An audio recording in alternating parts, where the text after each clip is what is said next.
บายดีทุกคนเลยมื้อนี้เรามาส่งแขกอยู่สนามบิน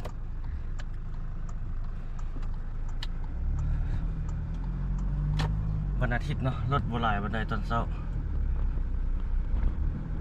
ส่งแขกลงแล้ววันนี้เราออกไปแล้วบัดนี้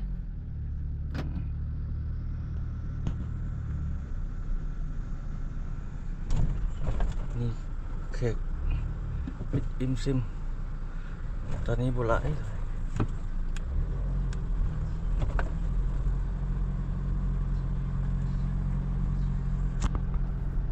ยนต์จอดอยู่ไหน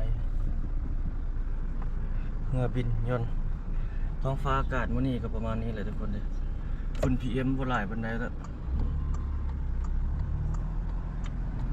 อาคารสนามบินเบิ่งเนาะตอนแรงเขาจะไปถ่ายใส่ให้ทุกท่านได้เบิ่ง เมื่อวานนี้เขาก็ไปพูนเมื่อวานนี้ไปทางนาเซียวเนาะนาเซียวดงซิมดีไปเมื่อวานนี้ออกจากซานเมืองนอกเมืองโอ้ยังมีหลายจุดหลายบอนที่เป็นบ่อนอยู่อาศัยนะเขียวดีนี่ตึกเบื้องนี้นี่สำนักงานตำรวจเพิ่นเลี้ยวหลายปิดใหม่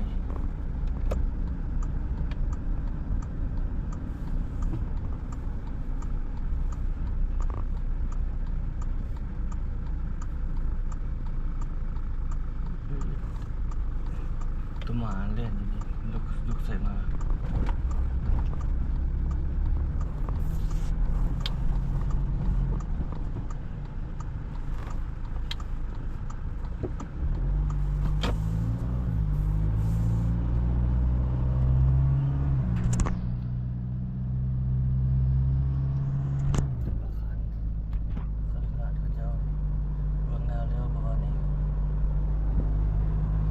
ฟ้านี่บุดได้ทุกคนเนี่ยบุดคือฝนที่ตกเนี่ย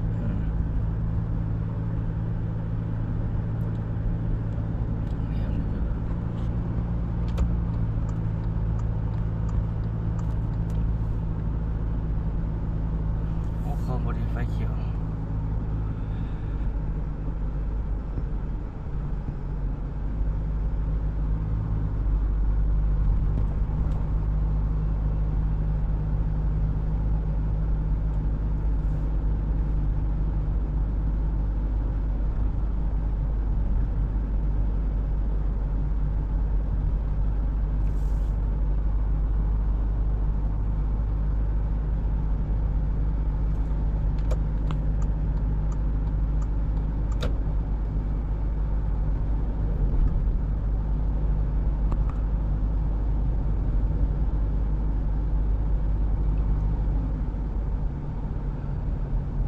สัญจรเนี่ยวันอาทิตย์นี่โอ้สบาย รถบ่หลายนะ